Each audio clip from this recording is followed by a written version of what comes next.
warahmatullahi wabarakatuh. Shalom. Om Swastiastu. Namo Buddhaya, salam kebajikan. Kami dari kelompok 3. Perkenalkan, nama saya Meza Luna Raditya. Saya Sinira Helia Siana. Saya Dela Elita Sitorus. Saya Rizky Ubrisangita. Saya Nathan Frianizam. Saya Mikhail Mas Supriyadi. Saya Putra Yudanta. Saya Paramita Naya Ramadhani. Saya Madista Andrea Rukmaji. Saya Yolanda Sudabutan.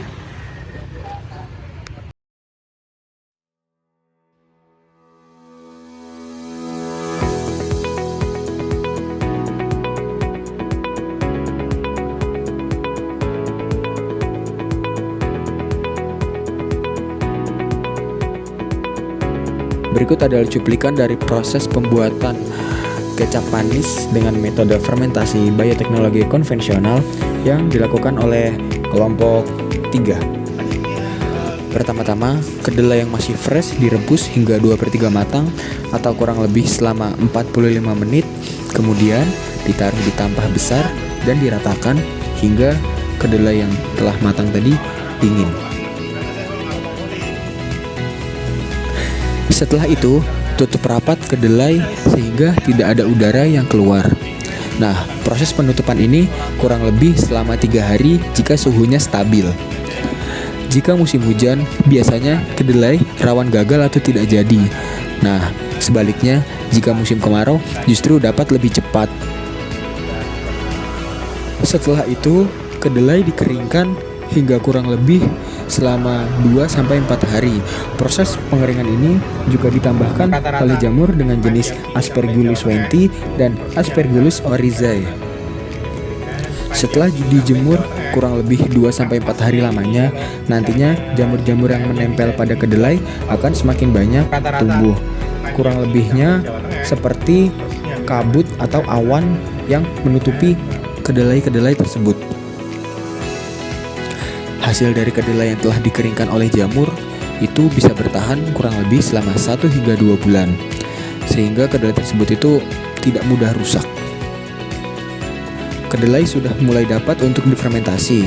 Fermentasi pada kedelai bertujuan untuk merontokkan jamur, bukan untuk menghancurkan atau merontokkan kedelai.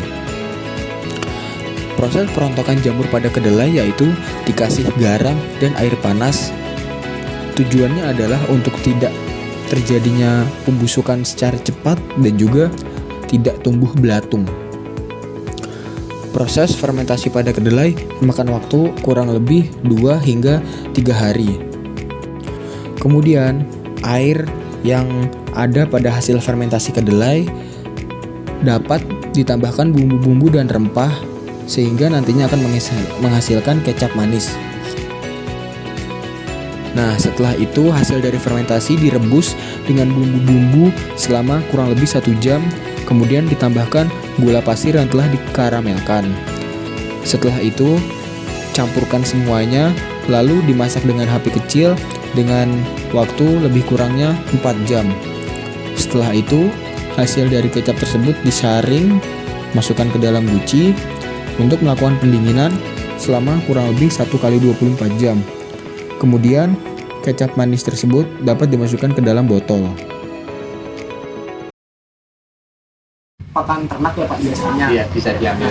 Cuma kan kalau misalkan pakan ternak itu biasanya dari ternak sapi apalagi Pak, itu kan bisa menghasilkan banyak limbah gitu Pak ke lingkungan perairan. Nah, menurut Bapak kira-kira ada nggak sih Pak alternatif lain kira-kira limbah ini lebih bagus dijadikan sebuah apa gitu yang bahkan nanti hasilnya bisa buat lingkungan itu justru lebih bagus dibandingkan. Kalau misalnya saya tahu resepnya, yang paling bagus dibuat tauco itu. Cuman tauconya kalau orang sini itu bikinnya kan nggak pakai apa itu namanya limbah dari si kecap. Tapi kalau di daerah Jawa Tengah itu rata-rata kita ada Semarang gitu ya. Setakan yang bikin enak lumpia itu, karena tauconya atau bumbu lumpia tauconya. Jadi kalau misalnya untuk yang ahli kuliner sebenarnya ini masih bisa dijadikan satu masakan lain, seperti saya bilang ada sayur gelitem, padahal sudah jadi limbah, sudah nggak ada gizinya, tapi masih bisa diolah jadi sayur. Kalau misalnya mereka jual ada yang makan, ya mungkin bisa menghasilkan. Katanya tadi itu sebelumnya Maksudnya Bapak kan untuk tahu belajar buat apa ya? Ya. Nah sebelumnya kan saya belum tahu kan. Setahu saya dari awal mah tahu juga. Iya, tapi kalau sebelumnya itu Bapak buang limbahnya di sana itu gimana? Kita nggak pernah dulu kita buangnya ke tempat pembuangan sampah TPA akhir ya. Enggak. Jadi limbahnya kita itu misalnya orang untuk kena sapi, bumbunya nggak diambil. Ini kan cuma saya geprek aja. Saya geprek, saya kasih bawang putih halus, bawang putih saya tetap saya pakai bawang putihnya. Nanti kita rebus sama dia kurang lebih 2 kali rebusan. Jadi rebusan pertama saya ambil airnya, rebusan kedua juga saya ambil saring airnya saja. Jadi airnya itu nanti yang kita campur sama gula kelapa sama gula pasir, istilah kecap. Jadi biangnya itu memang di fermentasi ini. Kalau misalnya fermentasinya kurang dari 2 minggu rasanya nggak sih. enak. Tapi kalau misalnya dia lebih lama kayak anggur, dia rasanya lebih enak. Jadi, nah ini bahan ini untuk menetralisir supaya apa itu namanya? Kalau misalnya kita bilang kita termasuk kecap zaman kuno, kalau misalnya orang-orang pernah kita itu rasanya rasa bukan pabrikan. Kecap zaman biyen kalau orang Jawa bilang. Kenapa? Jadi kalau dulu kecap zaman biyen itu kalau orang lama ya, kayak kurang lebih rasanya akan masih banyak bumbunya. Nah itu yang membedakan saya dari pabrikan. Jadi, Tadi kan yang kayak Bapak bilang perbedaan kecap Bapak itu dari rempah-rempahnya. Ya. Selain itu ada nggak sih perbedaan kecap manis Bapak sama kecap manis yang lain selain dari rempah? pertama gini, kita hasilnya dulu resepnya adalah pakai gula kelapa. Sebenarnya gini, kecap paling enak itu kalau dia pakai gula aren. Itu nomor 1 udah. Kalau misalnya ada orangnya pakai gula aren asli itu pasti enak. Yang dia pakai gula kelapa. Saya pakai gula kelapa. Yang ketiga pakai gula tebu yang di gula tebu, tapi sekarang ada yang dipakai jadikan gula hitam loh. Jadi gula tebu sama petani dimasak sendiri, dicetak jadi kayak gula batok, gula merah itu.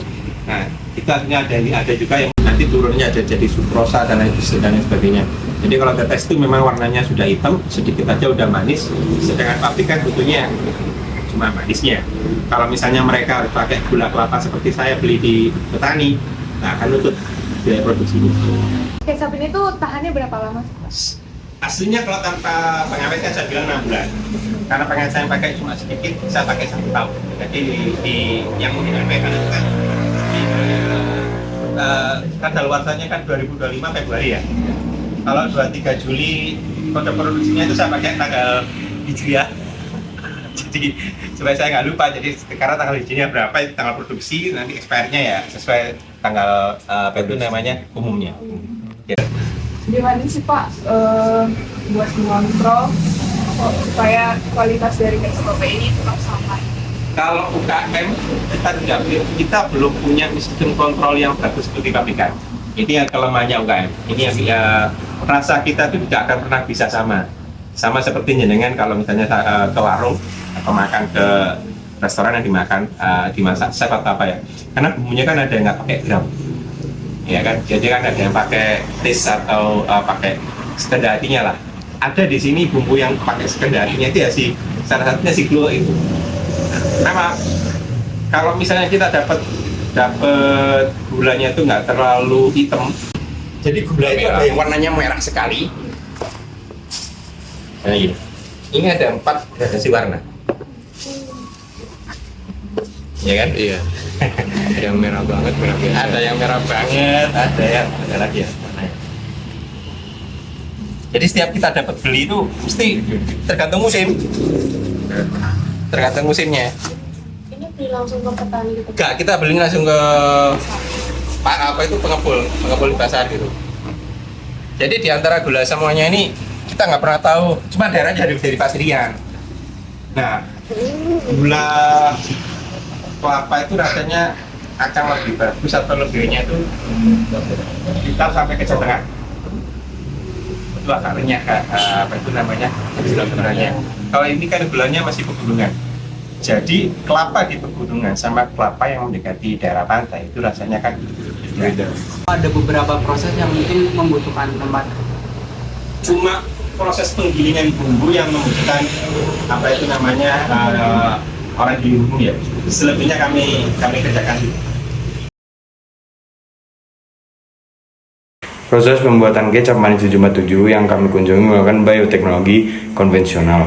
Bioteknologi konvensional merupakan produk yang dibuat dengan cara memanfaatkan organisme secara langsung untuk menghasilkan produk barang dan jasa yang bermanfaat bagi manusia melalui proses fermentasi. Bioteknologi konvensional biasanya dilakukan secara sederhana dan diproduksi tidak dalam jumlah yang besar. Kecap manis memiliki bahan utama kedelai hitam. Kedelai hitam yang siap difermentasi merupakan kedelai hitam yang sudah diselimuti oleh jamur-jamur khusus. Kemudian, kedelai hitam itu nantinya akan difermentasi di dalam wadah dengan menambahkan air panas dan garam, kemudian ditutup selama 2 minggu. Hasil fermentasi inilah yang akan menjadi bahan utama dari kecap manis. Hasil dari fermentasi kedelai hitam dimasak dan diberi bumbu rempah-rempah agar menghasilkan rasa kecap manis yang lezat. Dari proses pembuatan kecap manis 747 ini tidak menghasilkan limbah. Hal tersebut dikarenakan sisa hasil pembuatan kecap biasanya digunakan kembali atau diolah kembali untuk bahan masakan dan pakan ternak, sehingga limbah yang dihasilkan pada pembuatan kecap ini tidak dapat mengganggu di lingkungan sekitarnya.